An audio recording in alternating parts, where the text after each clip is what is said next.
18.8% of our GDP.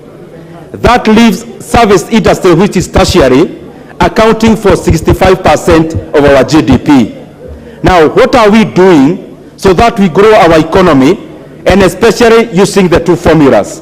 And now I'm using the allocations that we have made in our budget and other policy issues that will be coming along. Madam Speaker, we must spur our primary production because there is still a lot of room for improvement. And that is the reason why we are giving fertilizer to our farmers so that they can capitalize on their yield, which is still at the primary level. Madam Speaker, it is the same reason, Madam Speaker, that even through policy, we are necessitating our forestry, Madam Speaker, to be a revenue stream, because this is a great wealth we have, but economies are not run by wealth. Economies are run by income. So we must, Madam Speaker, turn around the wealth that we have to become revenue streams. And it is the same reason, Madam Speaker, in this budget, we have allocated 500 million Kenya shillings to go to the mining department for ground truthing. Because, Madam Speaker, recently, we did what we call geospatial survey, Madam Speaker. But we need to identify, out of around 900 minerals that we have in the country, the quantity, the yield, Madam Speaker, and also the quality. That can be established through ground truthing. And in these estimates, Madam Speaker, we have allocated Kenya shillings 500 million to go into mining and specifically into ground truthing. Madam Speaker, on the same, we have allocated around 20 million to aggregate all the artisanal miners because that is primary production. Madam Speaker, for the industry to thrive, they must have what they are processing. And that is why we are putting resources. The ones I've enumerated, fertilizer, in terms of mining, in terms of forestry, because that primary production is the one then that necessitates industry by giving industry something to process. Madam Speaker, on industry, we have allocated monies, 4.7 billion Kenya shillings, which is the first batch, which we are giving as conditional grants to our counties. Because, Madam Speaker, in all the 47 counties of Kenya, we are building aggregation centers. And therefore, Madam Speaker, national government will be giving our counties 4.7 billion. Our counties will be giving 4.7 billion. And each 200 million we take off, then we capitalize as we go along. Madam Speaker, on the same, we have allocated 3 billion Kenya shillings to start industrial parks in 6 gazetted EPZ sites. Madam Speaker, we will also be going forward after they absorb that monies. We seek to be allocating a similar amount for us to have very modern and robust 6 industrial centers across the country, Madam Speaker. Madam Speaker, on the tertiary, I need to say something that we deliberated upon.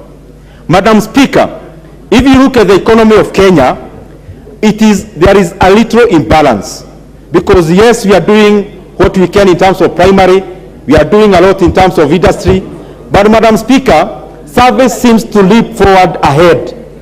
Because, Madam Speaker, if you look at our economy, 65% being generated by service. What is service servicing? That is the question.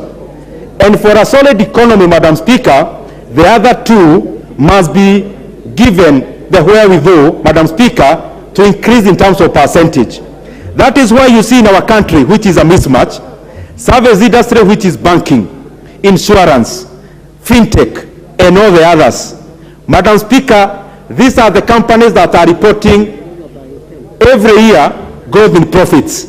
But why don't we see the same in industry and in primary production?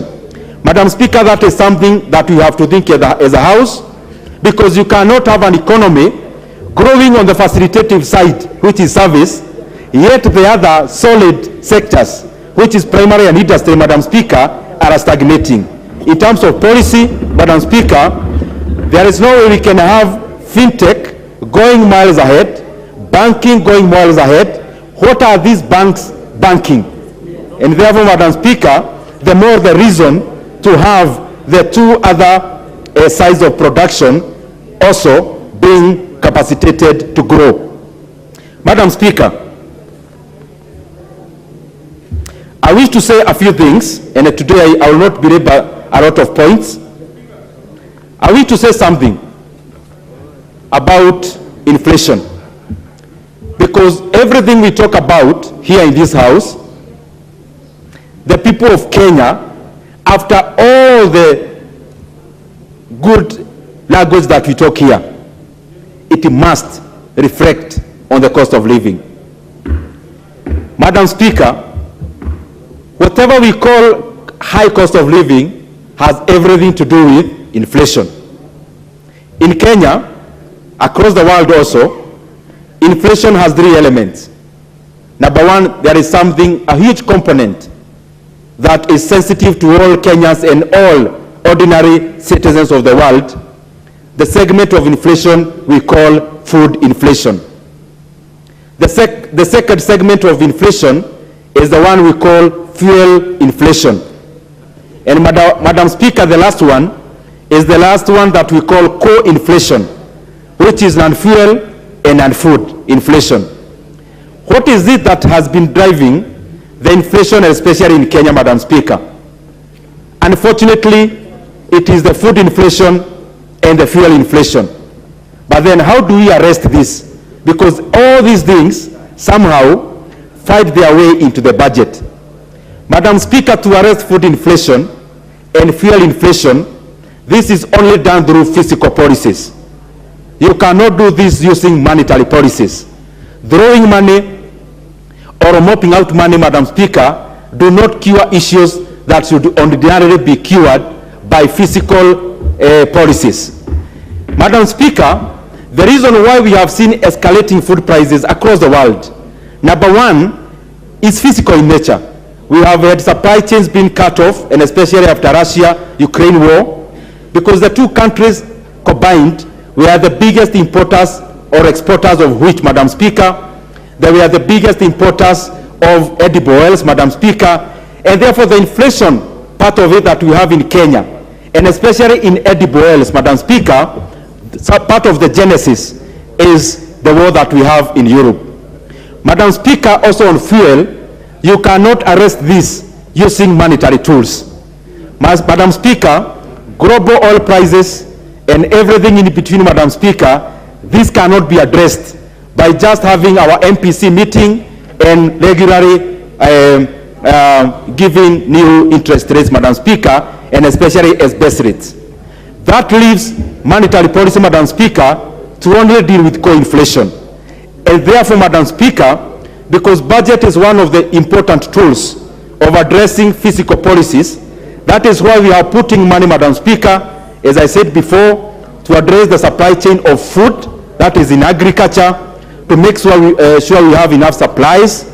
Madam Speaker, that is the same reason we have allocated money in the supply chains of edible oils, Madam Speaker, so that we can continue, Madam Speaker, to also look inwards on how we can get our own supply chains so that we do not expose our country and our citizenry under the vagaries of global circumstances, Madam Speaker. And I can confirm to this House, we have already done that in the budget by allocating requisite resources for that, Madam Speaker, to be realized. And Madam Speaker, we started that in the supplementary budget. Now we expect a bumper harvest. We have allocated money, 5 billion Kenya shillings, into fertilizer in the current year under consideration. And these are the fiscal policies, Madam Speaker, that will enhance food production and therefore consequently lower the cost of living, because you address such issues at the production level, not at the consumption level, Madam Speaker. Madam Speaker, allow me to say something on the highlights, just a few highlights. But before I go to highlights, let me say something about our fiscal deficit. Madam Speaker, in the year 2021-2022, our fiscal deficit as a share of the GDP was around 6.3%. It was actually closing to 900 billion. Last financial year, Madam Speaker, what appeared in the books was around 860 billion Kenya shillings. But unfortunately, upon being where we are in the budget committee, and scrutinizing further, we realized there was an extra 200 billion which was spent under Article 223, which, Madam Speaker, was also part of the deficit. So in actual sense, our deficit, the current year that we are exiting, was actually 1.1 trillion Kenya shillings. Madam Speaker, in the supplementary estimates, we brought that down to around 5.7% of our GDP, and I want to announce good news to this House and also to the Kenyan people. But truly, the path of fiscal consolidation is the path that we have taken. And we have decided that we are not going to dig deeper into the hole of borrowing. And that is why, Madam Speaker, we have climbed down this financial year from last year, which had a fiscal deficit of 1.1 trillion, we have brought that down to 718 billion Kenya shillings. And, Madam Speaker, currently, we are now at a stable 4.4% of deficit as a share of our GDP, Madam Speaker. Madam Speaker, we anticipate to lower that in the next financial year, and we expect to actually lower that to 3.6% as a deficit as a share of our GDP, Madam Speaker, so that our country must continue relying on its internal resources. There is a reason why we are doing this, Madam Speaker. We have not seen a country, and especially an emerging economy, that has grown on the basis of borrowing. Even the biggest economies like Japan, which have borrowed to a tune of 250% as a share of their GDP in terms of their debt portfolio, Madam Speaker, Japan has not realized any real growth since 1994. One of the reasons why we must not continue overborrowing as a country and as an economy. Madam Speaker, that is the same reason that even in terms of policy, we want our borrowing not to be exceeding 55% in terms of the entire debt portfolio of our GDP. Madam Speaker, all these compounds and all this, Madam Speaker, has an effect to our budget. And, Madam Speaker, how? I've just said there before and enumerated that we are spending 986 billion Kenya shillings into CFS. CFS basically, Madam Speaker, is the monies that go into repayment of debts. Madam Speaker, we are spending more money to pay debts than we are spending to pay our entire civil service. Madam Speaker, we are spending much more money to pay our debts, interest rate alone, Madam Speaker, than the money we are spending for development as a country. Madam Speaker, this cannot continue. It cannot continue as business as usual, and that is why we are climbing down in terms of borrowing. Madam Speaker, I just wish to say a few highlights, then I sit down. I wish that members can capture this, because this is now where the resources are. Number one, Madam Speaker, our biggest ticket in terms of spending this financial year of consideration is education. Madam Speaker, we have allocated 630 billion Kenya shillings into our education sector. Madam Speaker, of all the factors of production that we have as a country, as the Budget and Appropriations Committee, and as this House, Madam Speaker, the highest priced, Madam Speaker, is the people of Kenya, the human capital. And that is why we are putting a third of our budget into refining, into adding value to our labor, Madam Speaker. We are putting 26 billion Kenya shillings into capitation of our JSS. Madam Speaker, in other words, we are almost doubling our JSS capitation, because we want to take care of the next year's class, Madam Speaker, which will be a new class in January. Mr. Speaker, yes, I've seen how we have a Mr. Mr. Speaker, we have also allocated monies for school feeding program for the children who go to school, Mr. Speaker, coming from areas that are ravaged by drought. Madam Speaker, we have allocated 5 billion Kenya shillings. Mr. Speaker, Sorry, I'm mixing Mr. and Mrs. And Mr. and Madam, because we have had a change of the speaker on the chair. Mr. Speaker, I can see my time is almost up. I just want to highlight the others in quick succession. We have allocated, Mr. Speaker, an extra 10 billion Kenya shillings into NGCDF. In the next financial year, we have allocated an extra 1 billion Kenya shillings into GAF, Mr. Speaker. We have doubled our allocation into higher education loans board from 16 billion on this financial year to 30 billion Kenya shillings in the next financial year, Mr. Speaker. Mr. Speaker, there are many other areas which we have allocated a lot of money, Mr. Speaker. We have allocated 3 billion Kenya shillings into finishing 181 markets that we have started during the economics, the 208 ESP, Mr. Speaker. 3 billion Kenya shillings into finishing all those. We have allocated money into operationalizing the 21 KMTCs that are already complete, Mr. Speaker, across our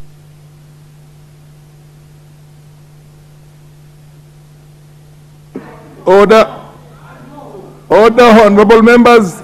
It's not your discretion, it's the discretion of the chair. Proceed and have your 2 minutes. Order. Proceed. Mr. Speaker, allow me to refer to these ones, the rest we had, because I want to mention all of them. Mr. Speaker, we have allocated 2 billion Kenya shillings. These are just the highlights of resettling the squatters in many areas where we have absentee landlords, Mr. Speaker. We have allocated monies into finishing the ongoing TVETs, Mr. Speaker, across our constituencies. Mr. Speaker, we have allocated monies, 10 billion Kenya shillings, into the equalization fund, Mr. Speaker. We have allocated, Mr. Speaker, I had said about 5 billion Kenya shillings into fertilizer and other, Mr. Speaker, value chains within agriculture and the rest. Mr. Speaker, around the same year, we anticipate to also spur our digital economy. We have allocated money into fiber optic, Mr. Speaker. We are receiving some money from the Universal Fund and we'll be receiving some money also from World Bank. Mr. Speaker, I want to add by saying that this particular financial year, we have not just thrown money into projects. Mr. Speaker, we have made a collective decision that we are going to finish all the ongoing projects, and especially in roads, Mr. Speaker, so that the people of Kenya can start enjoying the utility of those roads. In the current situation, Mr. Speaker, we have over 700 billion commitments in the road sector, and we have allocated 249 billion Kenya shillings that will go into roads, Mr. Speaker.